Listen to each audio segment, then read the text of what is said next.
Dear Stephen, I, along with many others, have watched the video in which you explained what you would say to God if you met him. And you explained how, because of a world in which we live of suffering and injustice, you'd have to tell that God that he's a mean, stupid maniac of a God.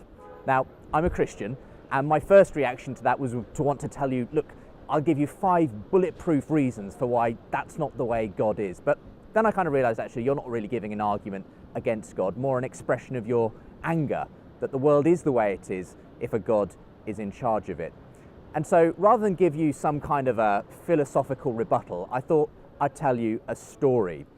Now, we probably don't have that much in common, but one thing we probably do share is a mutual love of the literary genius of this man, Oscar Wilde. That's why we're filming here today on a cold winter's day at his memorial in central London.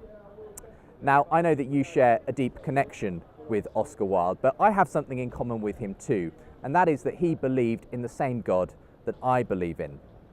I've just been reading recently to my kids Oscar Wilde's stories for children. They're absolutely brilliant, and actually I think they're for adults as well.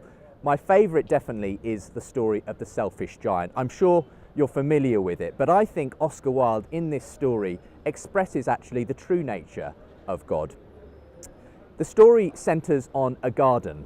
It's a garden where it's always winter and never spring. Children used to play there, but they don't play there anymore. And it's all because of the giant's selfishness that has brought this down on this beautiful garden.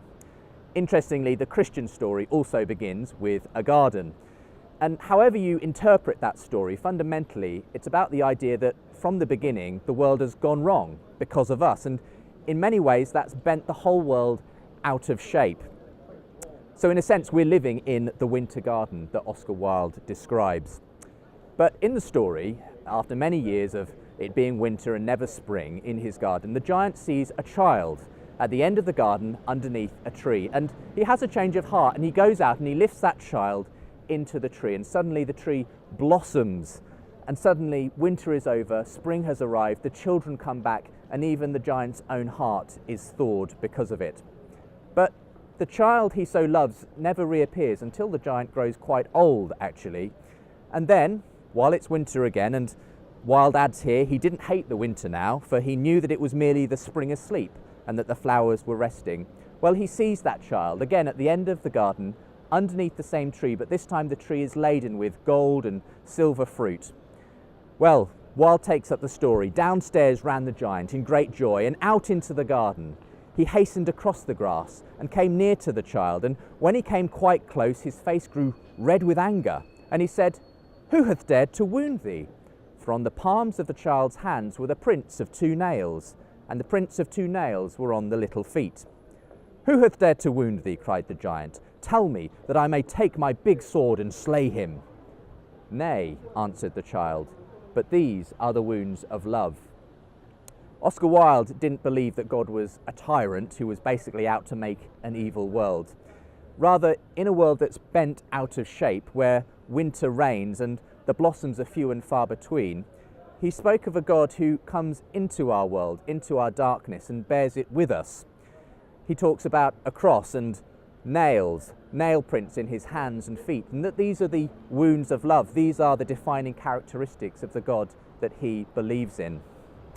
"Who art thou?" said the giant, and a strange awe fell on him, and he knelt before the little child. And the child smiled on the giant and said to him, "You let me play once in your garden. Today you shall come with me to my garden, which is paradise." And when the children ran in that afternoon, they found the giant lying dead under the tree, all covered with white blossoms. Now, I'm not saying that this gives a definitive answer to the problem of suffering and God. I think there are good reasons why God might allow suffering, but even if I could give you a brilliant explanation, that wouldn't be much good for the parent who has lost their child to bone cancer. But what might help them is to know that they're not alone in a universe where their fate is really on the roll of a dice and suffering is just a brute fact of our existence which has no ultimate answer. I think that for anyone who suffers, the idea that God himself would come in to our winter experience, bear our suffering with us and bring spring, well, that may be the only hope of making sense of any of the suffering that we all do experience in life.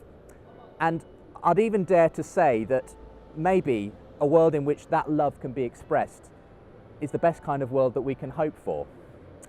So, Stephen, I don't believe in your God standing guard at the pearly gates any more than you do.